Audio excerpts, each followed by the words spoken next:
Parlons Lumière.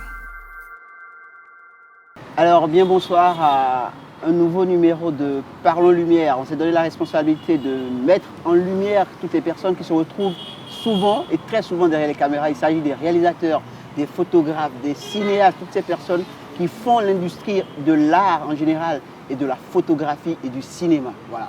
Et ce soir, nous avons l'immense honneur, nous avons le plaisir de recevoir sur ce plateau un baobab de la photographie européenne qui est avec nous. Il s'appelle Gilles Magnet. Près de 30-40 ans d'expérience.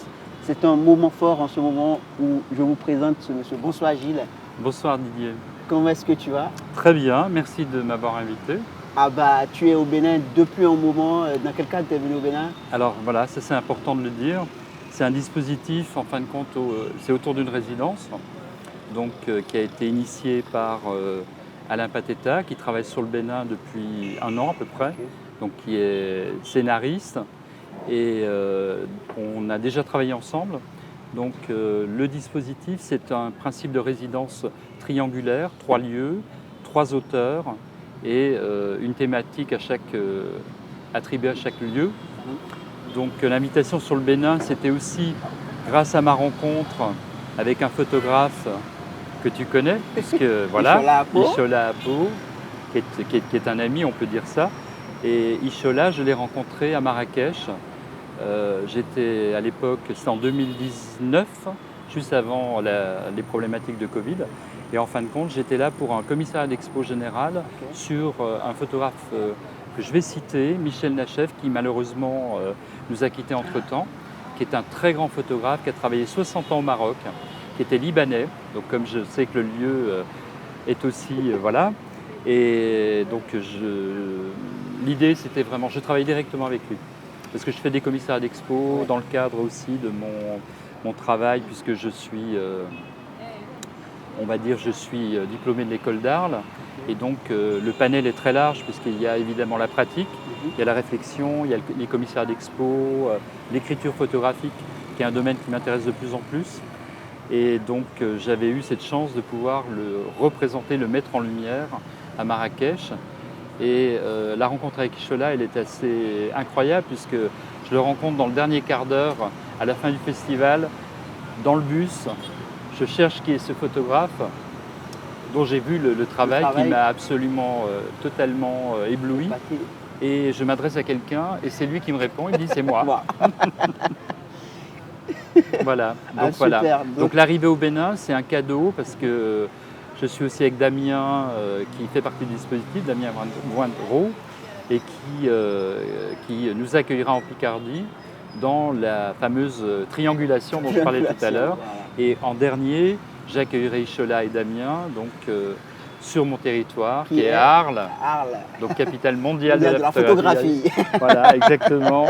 Donc, où nous avons énormément de visiteurs quand il y a les rencontres et quand les rencontres se déroulent normalement. Mais bon, ça va reprendre. Super. Alors, voilà. C'est un plaisir de te recevoir au Bénin. Et il faut dire que dans le cadre de cette résidence pour le triangulaire qui se passe, j'en fais également partie. Merci de... Et tu étais présent, donc je tiens à le signaler. Voilà. Merci beaucoup pour l'honneur que vous nous faites pour cette pratique de la photographie, l'autre pratique de la photographie, pas celle que tout le monde connaît forcément. Tout à fait. On est rentré directement dans le feu de l'action directe, mais on voudrait savoir qui est Gilles Magnet. J'ai une activité photographique depuis plus de 40 ans, 45 ans exactement cette année.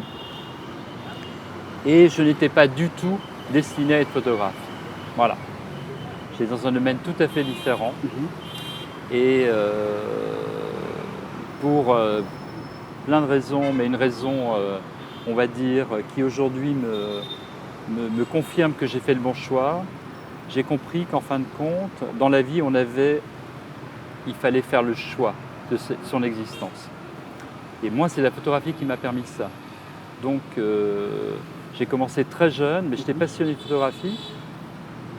Personne dans ma famille n'était ni artiste, ni... Bon, j'avais plutôt un environnement de littéraire.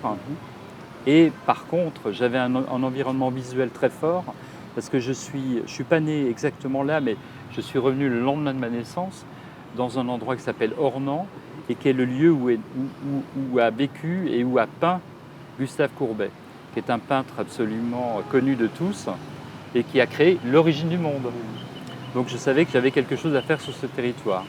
Et puis notre histoire familiale, du côté de ma mère, est très liée à cette famille. On a des cousinages très éloignés. J'ai des amis en 1976 qui m'indiquent qu'il y a un territoire en France qui est merveilleux. Moi, je suis né en 56, donc j'ai 20 ans, et j'ai très envie de vivre de façon très libre.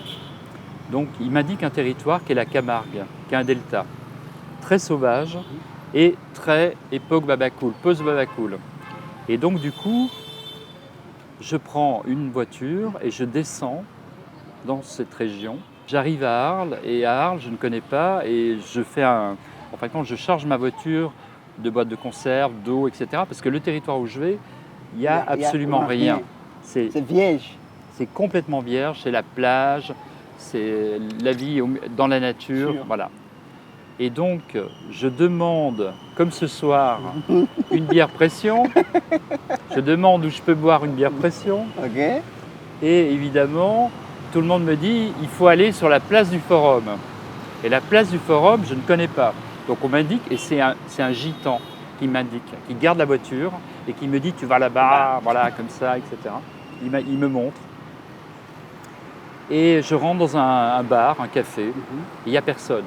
Parce que c'est en 76, et il y a une canicule au mois d'août, en été 76, il fait extrêmement chaud, très très chaud, 40 degrés. Hein.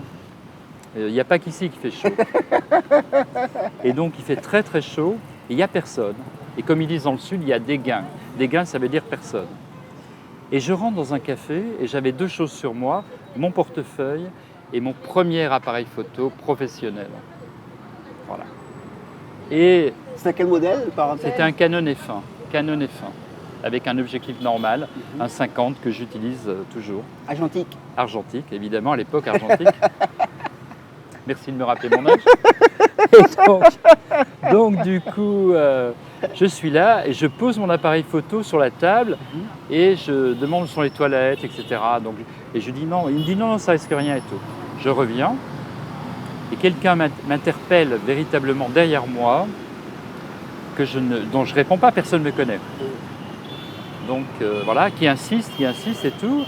Et il me dit, vous êtes venu pour les rencontres. Quelle rencontre? Ça, c'était rencontre du troisième type, là, je ne savais pas où j'étais. Et donc, du coup, il me dit, mais les rencontres de la photographie. Donc, je découvre qu'il y a des rencontres de la photographie à Arles. Et surtout, je suis interpellé par le fondateur, Lucien Clergue, qui me dit, mais je suis Lucien Clergue. Et moi, je lui dis, mais je suis désolé, monsieur, on n'a pas été présenté, je ne sais pas qui vous êtes. Et alors, je me fais traiter.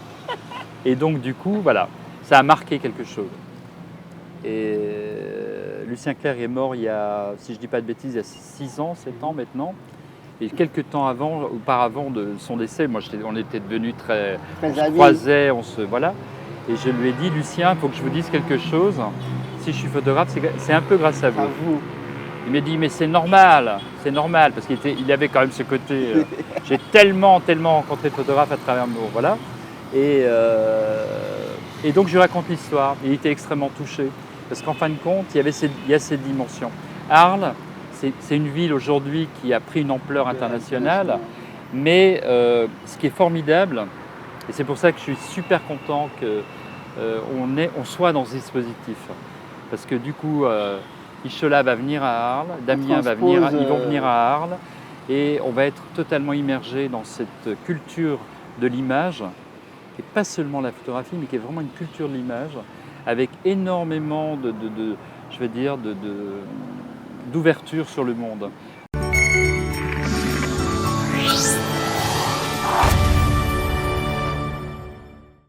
Pour tous ces parcours que tu as, est-ce que tu as eu à faire au-delà de tout, quand on se jette dans le vif Alors, est-ce que tu as fait une école? Le parcours, alors justement, voilà, c'est une question, parce que je suis diplômé de la plus grande école, mais je n'ai pas fait d'école. Voilà.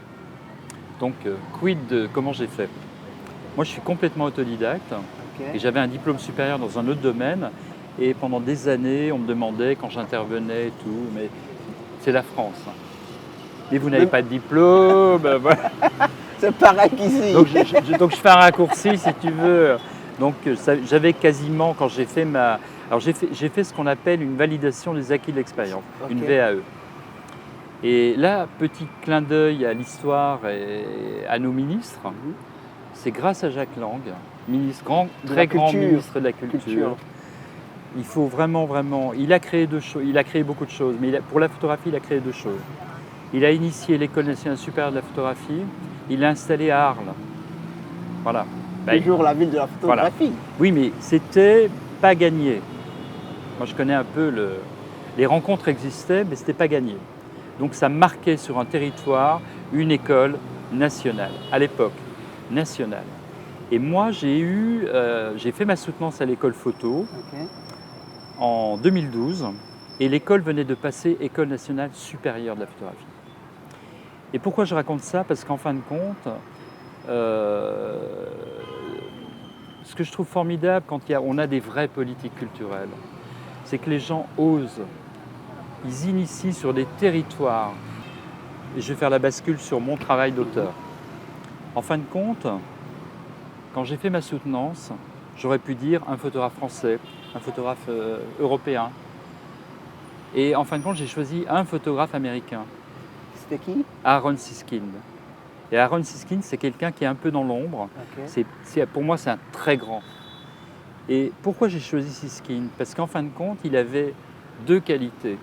C'était d'abord quelqu'un qui ne venait pas de la photographie, qui était un prof d'anglais. C'est un juif immigré qui est venu aux États-Unis et tout, à Chicago d'abord. Et Siskind, il avait une qualité pour moi absolument hors pair. C'est quelqu'un qui avait un humour absolu, qui ne se prenait pas au sérieux. Il ressemble un peu physiquement à Hitchcock, dans les blagues, dans les plaisanteries qu'il fait. Et ce que je trouve important aussi dans ce qu'est un artiste, c'est de ne pas se prendre au sérieux. C'est arrêter de jouer à ce qu'on n'est pas. Voilà. C'est tout. Donc du coup, Siskind, 2 choses. Un travail magnifique. Il a traversé toute la période pictorialiste et il a créé un courant de photographie qui est absolument magnifique, qui s'appelle l'abstraction lyrique. Pourquoi je dis ça? Parce qu'en fin de compte, il a découvert qu'on pouvait faire des photos de tout, et en particulier, il reproduisait les tableaux de Klee, grand peintre américain. Il faisait des détails, et en faisant des détails, il créait une image. Donc il créait autre chose. À partir de... Un détail. Il photographiait des objets dans la rue. Alors moi, quand les gens me voient photographier ici dans la rue, des trucs au sol, c'est quoi? C'est qui? C'est quoi? Oui, mais après, quand on leur montre l'image, il y a un langage. La photographie, il y a un vocabulaire, il y a un langage. C'est ça. Il faut l'apprendre. La culture de l'image, elle est fondamentale. Et c'est comme tout. C'est comme tout, c'est comme tous les métiers en fait.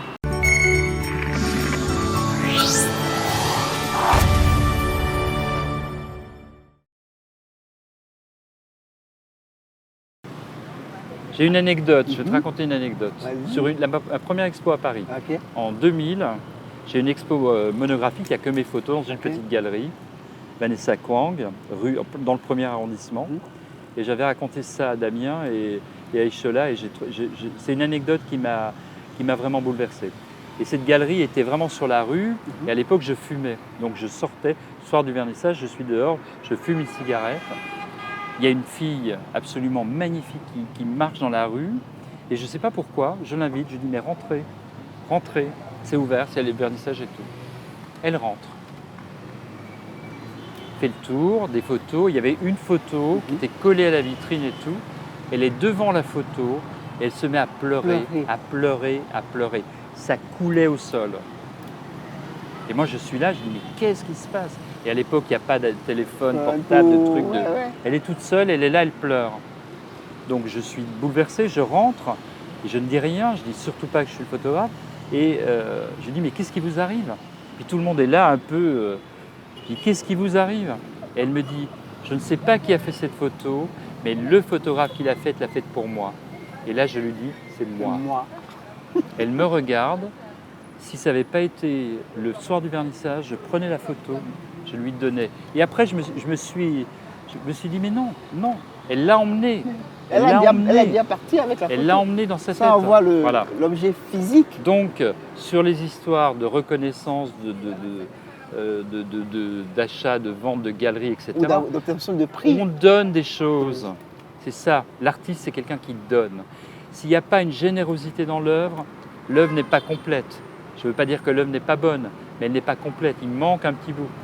Est-ce que dans ta pratique photographique sur le terrain, pendant que tu faisais les commandes et tout, même dans le cadre artistique, est-ce que tu as été marqué, tu as été bouleversé par une histoire Ah, j'ai une très belle histoire à raconter, oui, oui, bien sûr. Et au Liban, en Syrie exactement. C'était quoi? Eh ben, c'est donc en 2001, il y a la visite de Jean-Paul II. Donc le pape, pour la première fois, est invité en Syrie. Et donc, il se retrouve à Damas. Et il va se passer quelque chose, c'est que moi, je vais rentrer dans le dispositif de l'agence et je vais aller faire des photos en dehors de tout l'événement. Et je vais beaucoup voyager. Et j'ai eu la chance, à ce moment-là, de rencontrer quelqu'un qui m'a permis d'aller dans un territoire interdit, donc le Golan, la frontière entre Israël, le Liban et la Syrie. Et comme je suis quelqu'un de curieux, donc je suis parti pour photographier un site historique en pleine montagne, à la chambre photographique, donc avec un appareil très grand format. Et il y a un moment, j'ai eu une intuition. Quand on a une intuition, il faut absolument la vivre. Et j'avais un appareil plus léger, un appareil de reportage, et je suis monté sur une espèce de promontoire, et je me suis retrouvé nez à nez avec un soldat syrien qui avait une Kalachnikov et qui gardait la frontière. Et donc j'ai pensé qu'éventuellement ça allait être compliqué, voilà, exactement. Puis avec la gueule que j'ai, je me suis dit, il va me prendre pour un Israélien. Et en fin de compte, j'ai eu un réflexe absolument incroyable. J'avais mon gros Nikon à la main, je l'ai mis à l'épaule. Et lui, il avait la Kalachnikov à la main, il l'a mise d'abord à l'épaule, ensuite il l'a posée et on a bu le thé ensemble. Il ne parlait pas un mot d'anglais, ni de français, ni rien du tout. Je lui ai montré mon passeport pour bien qu'il comprenne que je n'étais pas... Quand il a vu la couleur du passeport, il s'est dit, c'est pas un ennemi, ou je ne sais pas d'où il vient. Et donc, j'ai passé bien une demi-heure avec lui, les yeux dans les yeux, au milieu de nulle part. Et quand je me suis levé, j'ai regardé, la Méditerranée était là, le Jourdain était là, Tibériade était là. J'avais une vision divine, c'était absolument sublime. Et je n'ai pas fait de photo. Tu as vécu. Parce que si j'avais fait une photo, cette histoire, je ne pourrais pas te la raconter. Donc il y a des moments, c'est super important, ça, exactement. Il faut garder ça pour en faire autre chose. Voilà. Et pendant ce temps, mes amis étaient très inquiets, ils ne savaient pas où j'étais passé. Je me suis fait engueuler, je ne vous dis pas. Bon, voilà. Non mais bon, voilà. On est très heureux de t'avoir reçu sur ce plateau. On est presque à la fin de cette émission. On aimerait bien que tu nous laisses quelques conseils pour la jeune génération. Je crois qu'on a fait un peu ce qu'on a vu en tout cas. Déjà, première chose, moi j'en ai beaucoup discuté avec mes amis, ce qui m'a impressionné, c'est la capacité et la connaissance des pratiques. Parce que moi j'ai fait d'autres workshops ou stages, etc. Et même en France, il ne faut pas se raconter d'histoire. Et là, on sent qu'il y a une capacité, une compréhension, un goût, une envie absolument phénoménale. Donc vous avez absolument tout entre les mains. Après, les moyens, vous les avez aussi, parce que moi j'ai été aussi impressionné par on va faire un peu la qualité de pratique, le matériel et tout. Et donc du coup, en fin de compte, je veux dire, qu'est-ce que je peux donner comme conseil? Seulement, évidemment, de pratiquer, de travailler, et surtout vraiment cette notion non pas seulement limitée à la photographie. Le travail d'auteur, c'est un travail de réflexion. Un conseil que je donne, qui est vraiment un conseil important, lisez, écoutez, et lisez les grands auteurs, lisez véritablement, ne vous enfermez pas dans des problématiques techniques, ça n'a aucune importance. Michola le dit. Libérez-vous de toutes ces contingences. Par contre, moi ce que je dis tout le temps, au niveau de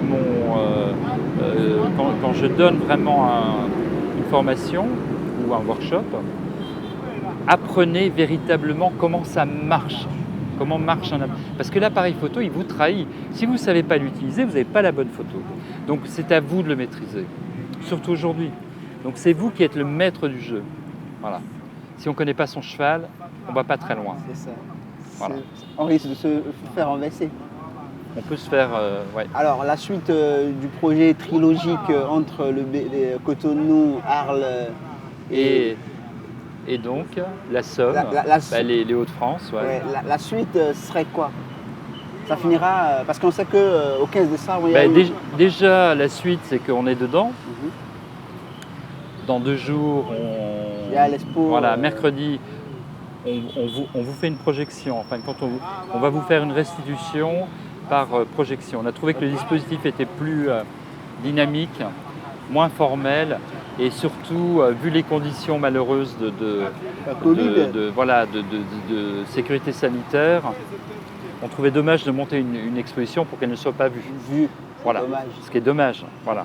Et moi, en fin de compte, je trouve que c'est une proposition qu'on a faite et je trouve qu'elle est plus juste par rapport à la situation. En plus, c'est une dimension audiovisuelle, donc un peu interactive. Et puis moi, j'aime bien. Souviens-toi, je vous ai présenté mes photos à travers des montages avec du son. Donc il y a aussi cette dimension-là. C'est un conseil que je peux donner. Ne vous limitez pas, que les jeunes photographes ne se limitent pas à une seule technique photographique. Il faut explorer. Voilà. Explorer tout ce qu'il y a autour. La scénographie, pourquoi pas des installations, des mises en situation. S'il y a un message à donner ce soir à tous ceux qui vont nous écouter, c'est que soyez opportunistes. Dans une situation de difficulté, trouvez la réponse qui est la vôtre. Trouvez la solution. N'écoutez pas les autres. Encore une fois, n'écoutez pas. J'ai toujours dit avec les jeunes, quand j'interviens dans des classes, je leur dis, vous savez, on vous a toujours dit, curiosité est un très vilain défaut. Je leur ai dit, oubliez ça tout de suite. La curiosité m'a permis d'être photographe, d'être un artiste. C'est un excellent moteur pour vivre. Merci beaucoup, Gilles, d'avoir merci à toi présent. De m'avoir invité, de nous avoir invités, d'avoir invité mes amis par la même. C'est un plaisir immense et on ne saurait assez te remercier pour ce passage. Et nous aimerions toujours apprendre de toi parce que 40 ans, 45 ans de photographie, ce n'est pas rien. Donc merci pour l'ouverture, merci pour ta présence. Alors, un mot pour finir? Continuez, avancez, vous avez tout. Merci. Alors, c'était Parlons Lumière de ce soir avec Gilles Mayen, artiste, auteur, photographe qui est en visite au Bénin pour quelque temps et nous profitons de ces expériences et nous avons profité pour également le recevoir sur Parlons Lumière. Bonsoir et que vive la lumière.